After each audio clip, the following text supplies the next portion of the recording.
요한계시록 22장 10절.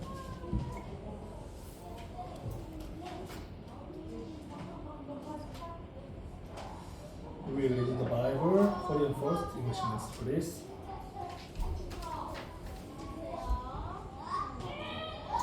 요한계시록 22장 20절 말씀 다 같이 한 목소리로 읽도록 하겠습니다. 이것들을 증언하신 이가 이르시되 내가 진실로 속히 오리라 하시거늘 아멘. 주 예수여 오시옵소서. 아멘.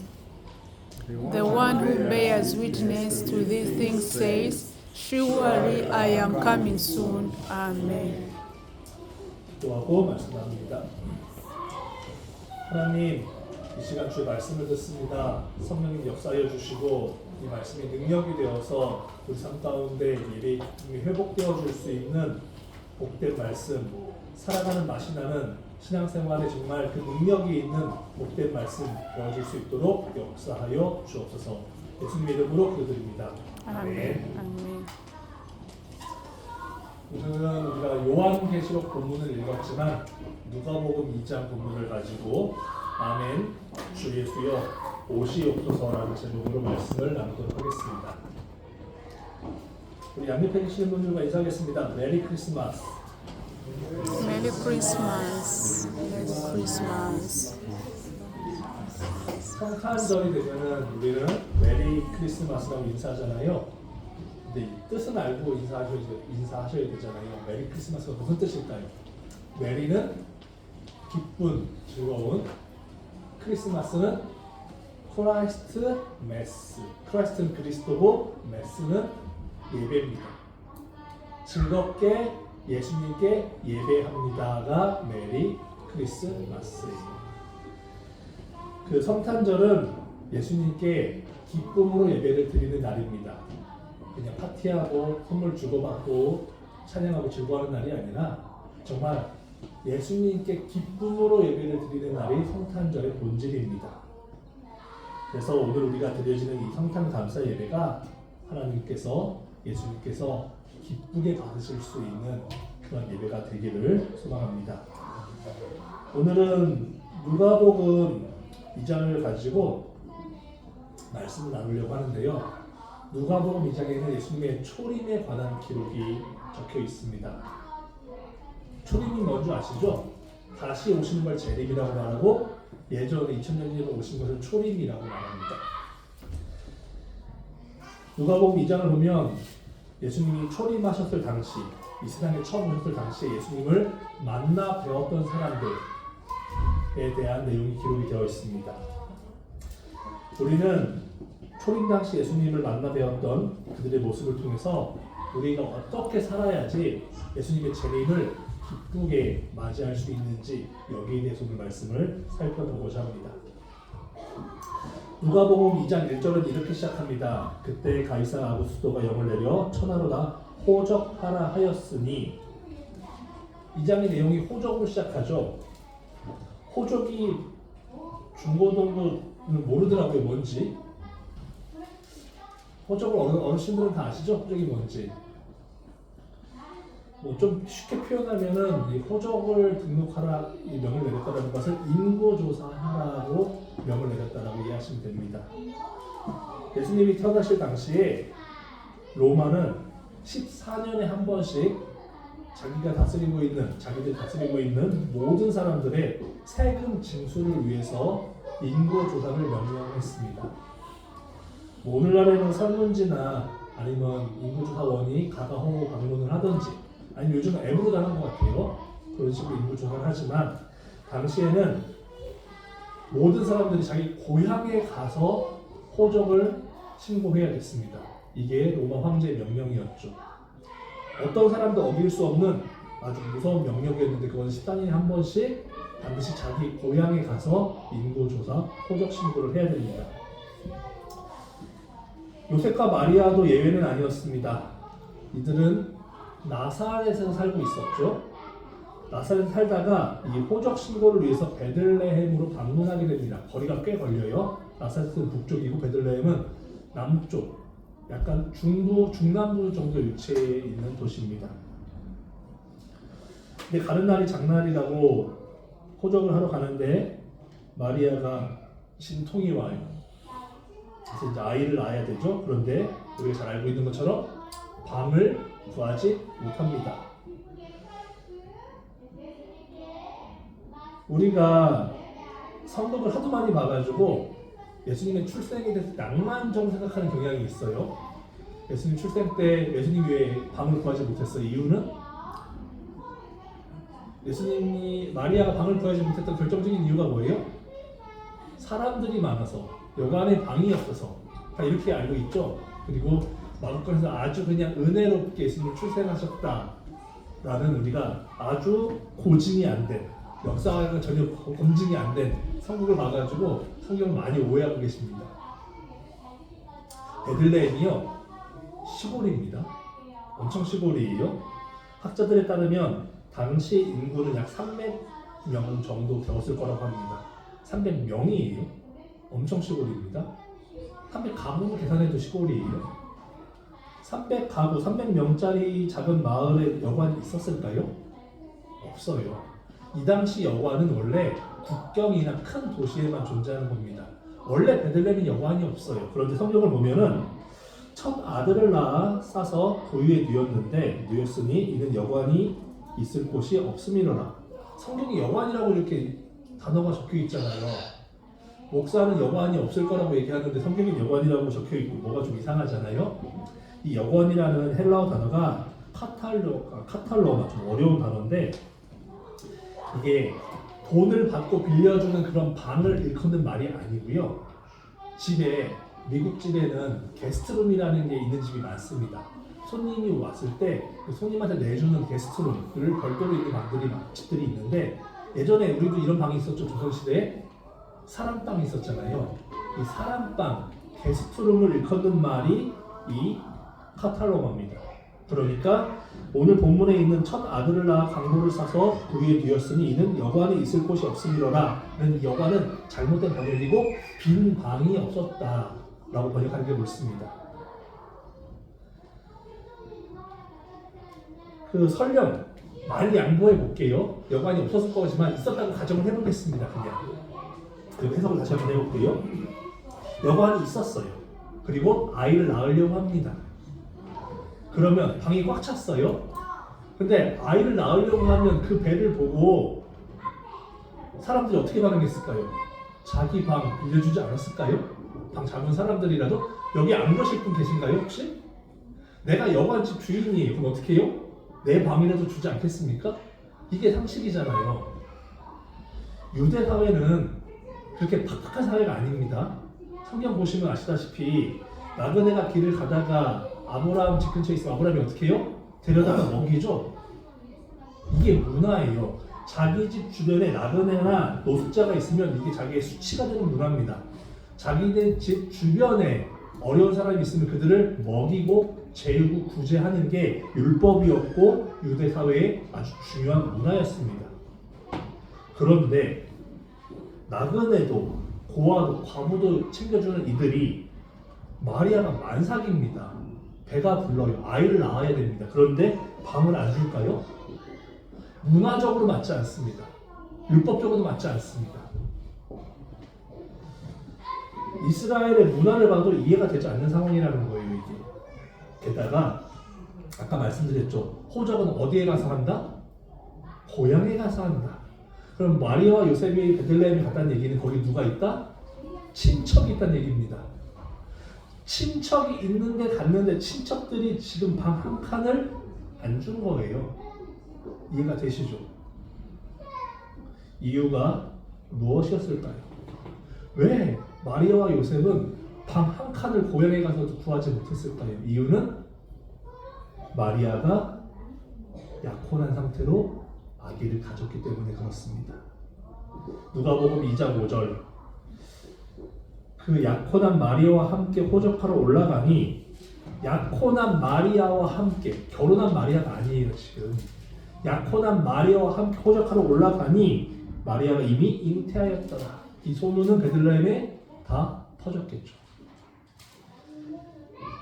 마리아는 요셉과 약혼한 상태에서 임신을 하게 됩니다. 이게 유대 사회에서 엄청난 수치입니다. 당시 마리아의 나이가 추정치로 약 15살 정도로 추정됩니다. 15살짜리 소녀가 아이를 가졌어요.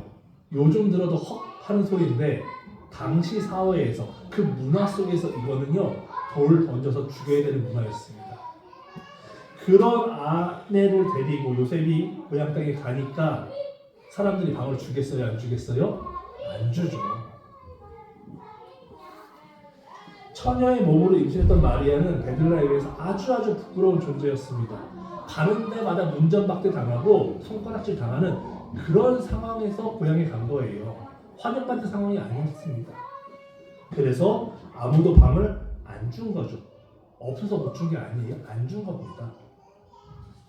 우리는 성경을 하도 많이 봐서 정말 예수님이 환영받으면서 따뜻하게 그렇게 태어나셨겠거니 엄청난 착각을 가지고 계시는데 아니고요.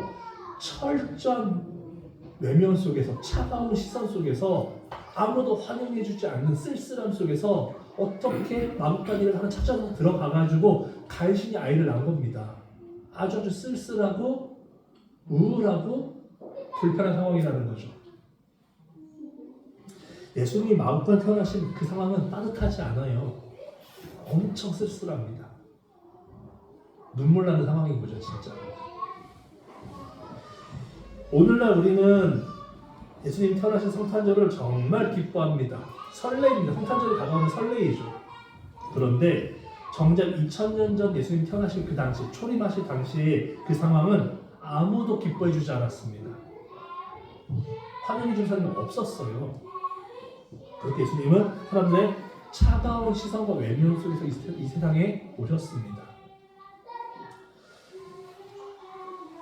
예수님이 태어나신 날 밤 세상은 예수님의 탄생을 축하하지 않았습니다. 그래서 하나님께서 어떤 일을 하시냐면요, 그 탄생을 축하하기 위해서 축하 사절단을 준비해서 보내십니다. 그들이 누구예요? 동방박사예요. 아무도 축하하지 않을 걸 예수님 하나님 아시니까 미리 사절단을 끌어서 보내시는데 선물도 왕창 싸가지고 생활비까지 싸가지고 보내시는데 그들이 동방박사였습니다. 중동에 있던 동방박사, 어느 나라인지 출신이 적혀있지 않습니다. 별을 연구하는 천문학자들이죠. 당시에는 귀족 최고 엘리트 계층이었습니다. 이들이 별을 연구하다가 엄청나게 독특한 별을 하나 발견해요. 그리고 그 별의 사인을 가지고 따라서 예루살렘에 찾아옵니다. 동방박사들은 예수님을 만나기 위해서 자신들의 편안한 삶을 다 내려놓고, 그 당시는 비행기 타고 가는 거 아니잖아요. 낙타나 말 타고 가야 되는데, 특히 그쪽은 낙타인데 엄청 힘들어요. 그거 하루 이틀 아닙니다. 몇 달 걸리는 일이에요. 가다 강도 만나면 죽습니다. 목숨 걸고 사서 고생을 감수하며 예수님 만나러 간 거예요. 동방박사들이 엄청난 보물을 싸들고 황금, 유향, 모래 가지고 집 몇 채 살 정도 가지고 찾아간 겁니다. 그런데 동방박사만 찾아와서 이렇게 예수님 만나러 고생한 건 아니었죠. 또 다른 인물들이 있습니다. 목자들이 있었죠. 누가복음 2장 8절부터 12절입니다. 한번 같이 읽어보겠습니다. 누가복음 2장 8절부터 12절.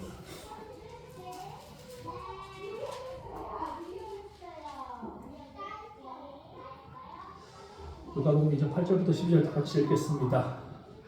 그 지역의 목자들이 주의 사자가 그들에서 보고 주의 영이 그들을 두루 기침해 크게 무서워하는지라. 천사가 이르되 무서워하지 말라. 보라, 내가 온 백성에게 미치는 큰 기쁨의 좋은 소식을 너희에게 전하노라. 오늘 다윗의 동네에 너희를 위하여 주어졌으니 곧 그리스도 주시니라. 너희가 벌써 그 이스라엘 그 이름이 있는 아이를 보니 이것이 너희에게 표적이니라. 예수님이 태어나셨던 날 밤 천사들이 들에서 양을 치던 목자들을 찾아갑니다. 그리고 예수님이 탄생하셨다는 소식을 전하죠. 오늘날 대부분 교회들은 12월 25일 성탄 감사 예배를 드립니다. 그리고 많은 사람들이 예수님이 12월 25일에 태어나셨다고 생각을 합니다. 근데 성경에는 날짜가 안 나와 있네요. 그렇죠? 예수님이 태어나신 날은 성경에 기록이 안 되었기 때문에 정확히 알 수는 없어요. 그런데 한 가지 확실한 거는 겨울은 아닙니다. 우리는 지금 12월 25일에 성탄을 하는데 겨울이 아니란 얘기예요. 그래서 25일 꼭 안 해도 되는 거예요. 이게 중요해요. 제가 예전에 이스라엘 방문했을 때 3월 달에 방문했거든요. 밤이 되면 엄청 춥습니다. 특히 베들레헴 동네는 정말 추워요. 밤이면 그 칼바람이라는 거 있잖아요. 그게 불어요. 본문을 보니까 그 지역의 목자들이 밤에 밖에서 자기 양떼를 지키더니 밤에 들판에서 양떼를 치고 있대요. 지금 상황이. 그런데 이 동네는 밤에 들판에서 겨울엔 양 안 칩니다. 얼어 죽어요, 양이. 그래서 12월, 1월, 2월에는 안에 가둬놓고 양을 치우고요. 물이 이렇게 모아놓고 3월부터 11월까지만 밖에서 양을 칩니다. 그럼 예수님은 적어도 겨울은 아니니까 봄, 여름, 가을 중에 태어나셨겠네요. 이해가 되시죠? 그래서 우리는 12월 25일날 예배를 하지 않고 그 한 주 앞당겨서 이렇게 예배를 드려도 괜찮은 거죠. 어차피 25일이 아니니까. 천사들이 이제 목자들한테 예수님이 태어나실 거라고 말을 하자 목자들이 어떻게 하냐면요. 치던 양을 두고 예수님한테 베들레헴으로 달려갑니다. 근데 한 번 더 생각해 볼게요. 사장님들이 밤에 야근하면서 일을 해요? 직원들이 밤에 야근하면서 일을 해요? 야근하시는 분들은 사장님도 하긴 하지만 대부분 다 직원이죠. 들의 양을 치던 사람들은 직원들이에요.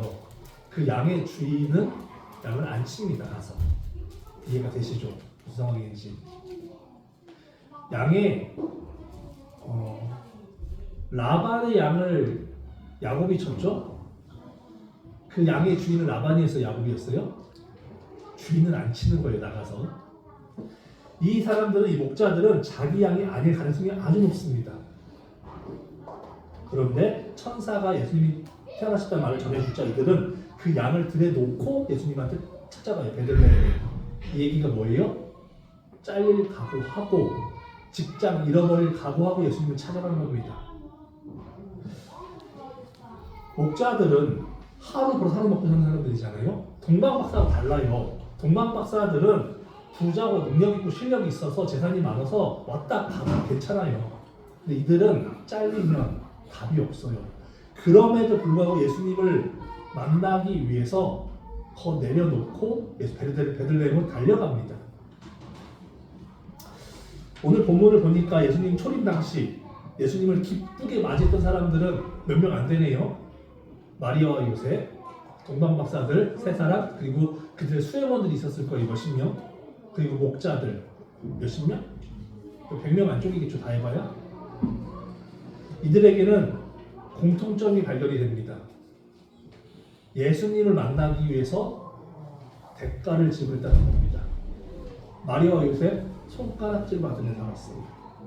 동방박사들 편안하게 살 수 있는데 사서 고생하며 시간과 돈과 에너지 써가며 목숨 걸고 예수님 만나러 왔습니다.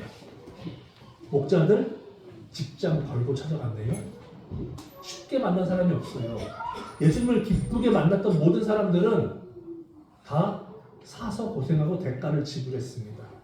이게 공통점이죠. 반면에 예수님 초림 당시 예수님을 기쁘게 맞이하지 않았던 사람들의 모습을 한번 보겠습니다. 마태복음 2장 1절부터 6절을 보면 동방박사들이 예수님을 이제 별을 따라 쭉 오다가 베들레헴을 가지 않고 예루살렘에 들립니다. 헤롯에게 찾아가죠. 그리고 헤롯에게 묻습니다. 우리가 별을 따라 왔는데 태어나신 왕이 어디 있습니까? 물어요. 그러자 헤롯이 뭐라 그래요? 깜짝 놀래가지고 제사장들과 학자들 불러서 서기관들 불러서 물어보죠. 예수님이 어디서 태어나신다고 되어 있니? 라고 물어봐요. 그러니까 학자들이 찾아서 알려줍니다. 예수님은 베들레헴에 태어나실 겁니다. 라는 미가서 5장 2절의 말씀을 알려주죠. 그런데 놀라운 일이 벌어집니다.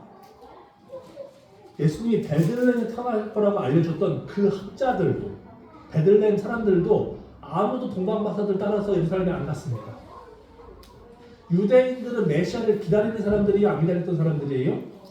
평생 메시아를 기다리고 살았던 사람들인데 예루살렘에서 베들레헴 10km밖에 안 돼요? 가까워요. 걸어갈 수 있습니다. 산책 가는 거리잖아요. 좀 멀리. 근데 이거랑 안 같다고요. 내가 메시아를 기다린다고 말하는 사람들인데 예수님 초림 당시 그 메시아가 태어났다고 말을 하는데 안 같다니까요. 좀 이상하죠? 예수님이 정작 태어나실 당시 예수님을 기쁘게 환영해 준 사람들이 성경을 보니까 많아요? 안 많아요? 안 많아요. 아주 적습니다. 오늘날 세상은 성탄절이 명절이 되어 있습니다. 아주 즐거운 날이 되어 있죠. 거의 한국에서는 뭐 구정도 있고 추석도 있고 이런 거 있는데 외국에서는 땡스기빙, 성탄절이 가장 큰 명절입니다. 정말 큰 명절이에요.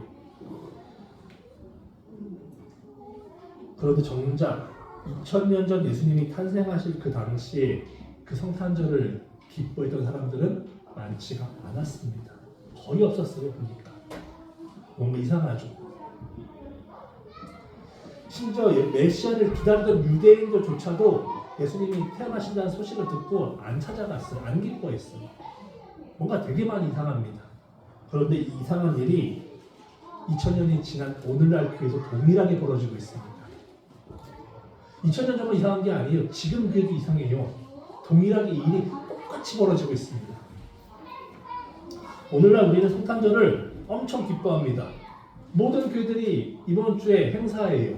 1년 중에 제일 바쁜 날이 12월이잖아요. 교회는 성탄절 행사가 있어서 트리하고 성탄 칸탄타하고 회식하고 파티하고 선물 주고받고 애들 온라이트하고 별거 다 합니다. 심지어 교회 안 다니는 사람들까지도 성탄절에 교회를 가려고 해요. 선물 주고받아요. 예수님 안 믿는 사람들도 성탄절 되면은 선물 주고받는다니까요. 그런데 그토록 성탄절, 예수님의 초림을 기억하는 성탄절을 즐거워하는데 예수님의 재림을 기쁘게 기다리는 사람들은 거의 없어요. 2000년 전 이 땅에 오신 예수님은 정말 좋은데 다시 오실 예수님을 이렇게 기쁘게 설레이는 마음으로 기다리며 신앙생활하는 교회와 성도들이 안 많아요. 그러면 2000년 전 그 모습이나 오늘 성탄절을 하는 이 모습이 같습니까? 다릅니까? 같죠. 다르지가 않아요. 똑같네요. 오늘 본문 요한계시록 22장 20절입니다. 22장 20절 한번 같이 읽어보겠습니다. 이것들을 증언하신 이가 이르시되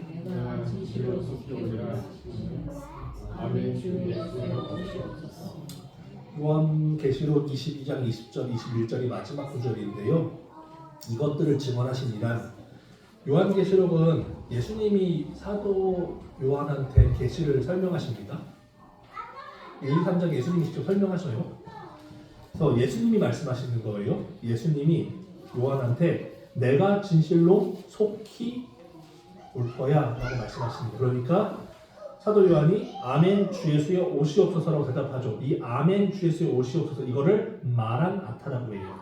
마란이 우리 주님, 그 다음에 나타가 어서 오세요 이런 뜻입니다.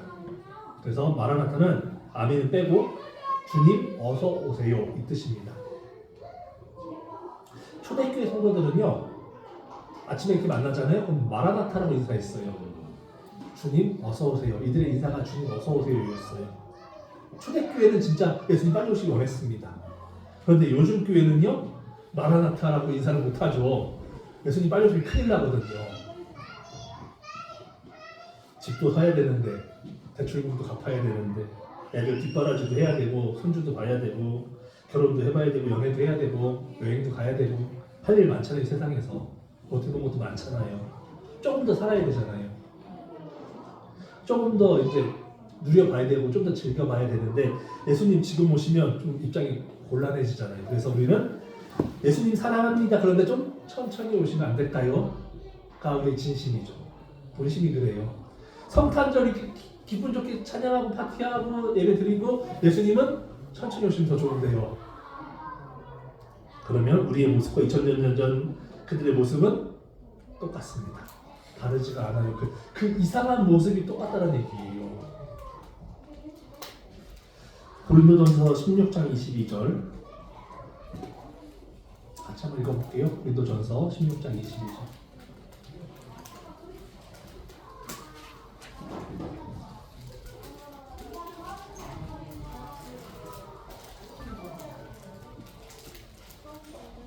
읽습니다. 만일 누구든지 주를 사랑하지 아니하면 저주를 받을지어다. 우리 주여 오시옵소서. 이 문장을 이렇게 바꿀 수 있죠. 주를 사랑하지 않는 자는 저주를 받을지어다. 마라나타라고 바꿀 수 있죠. 이 문장을 이렇게 돌려 설명할 수 있습니다. 하나님을 사랑하지 않기 때문에 마라나타가 안 되는 겁니다 라고 설명할 수 있겠죠. 예수님 어서 오세요 안 되는 이유는 하나님보다 사랑하는 게 더 많은 거예요. 하나님보다 세상이 더 좋아요. 하나님보다 돈이 더 좋고요. 하나님보다 사람이 더 좋습니다. 가족이 더 좋습니다. 자식이 더 좋아요. 하나님보다 세상에서 내 자신이 더 좋습니다. 이런 마라나타가 안 되죠. 아멘 주 예수여 오시옵소서. 이게 오늘 말씀의 제목인데 사도 요한은 요한계시록에서 마라나타라고 고백했습니다. 예수님께서 내가 빨리 갈게 했더니 사도 요한은 네 주님 어서 오세요 했는데 성탄절 예배를 드리는 지금 여쭤볼게요. 예수님이 우리에게 내가 빨리 갈게 마라나타 가능하시겠어요? 진짜 가능하시겠어요? 2000년 전 예수님 오셨던 그날에 예수님 진짜로 기쁘게 맞이했던 사람들 몇 명 안 됩니다. 그리고 예수님 다시 오시는 그날에 재림하실 그날에 예수님 진짜로 기쁘게 즐겁게 맞이할 성도들 많지 않을 겁니다. 2000년 전 세상에서 예수님 요셉 마리아 환영 안 해줬습니다. 마찬가지로 2000년이 지난 지금 앞으로 재림하실 예수님 앞으로 교회는 그게 안 기다릴 확률이 아주 높습니다. 예수님을 사랑합니다. 하나님을 사랑합니다. 고백은 하지만 정작 예수님 어서 오세요라고 기다릴 수 있는 교회와 성도들 안 많을 거라고요. 왜 그런 줄 아십니까? 2000년 전 예수님을 기쁘게 맞았던 사람들의 공통점이 있었죠. 뭐 했어요? 대가를 지불했습니다. 손가락질 받는 그 대가. 예수님 만나기 위해서 돈과 시간과 목숨 걸고 찾아갔던 그 대가. 내 직장 잃고 가고 예수님 만나러 간 대가가 지불되어 있었잖아요. 그 대가 가운데 눈물이 있었고 아픔이 있었고 고난이 있었습니다. 그래서 예수님이 빨리 오시기 좋았던 거예요. 반면에 오늘날 성도들은 오늘날 교회는 대가가 빠져 있죠. 하나님 때문에 복 받고는 싶은데 하나님 때문에 잘 살고는 싶은데 하나님이 내 소원은 들어줘야겠는데 내가 하나님 말씀을 살기 위해서 대가를 지불하는 것은 불편하죠. 대가를 지불하지 않고 살아가다 보니까 예수님 다시 오시는 그날 받을 상이 없네요? 뭐 한 게 없으니까 그래서 불편한 거죠. 소망이 다 세상에 있고 세상 사람들과 똑같은 모습으로 먹고 마시고 똑같은 모습으로 살아가고 있으니까 예수님 다시 오시는 날이 기다려질 수가 없는 거죠. 세상이 즐겁고 재밌는 사람들, 세상에 소망이 있는 사람들, 세상에 가진 게 많고 그것을 누리고 싶은 분들에게는 예수님의 재림은 불편한 날입니다. 반면에요, 세상이 힘들고 아프고 눈물 날 일 많은 사람들, 내가 말씀대로 살기 위해서 손가락질 당한 일이 있는 사람들, 내가 말씀대로 살기 위해서 시간 들여 물질 들여 내 에너지 쏟아가면서 수고하고 있는 사람들, 내가 하나님을 사랑하고 그 말씀대로 살기 위해서 직장에서 손해를 보고 있는 사람들은 예수님 빨리 오시면 좋아요. 엄청 좋습니다. 말씀대로 살려고 사서 고생하는 사람들, 그 가운데서 눈물을 많이 흘리는 사람들일수록 예수님 다시 오시는 날이 더욱더 기쁘게 기다려지게 되는 것이죠.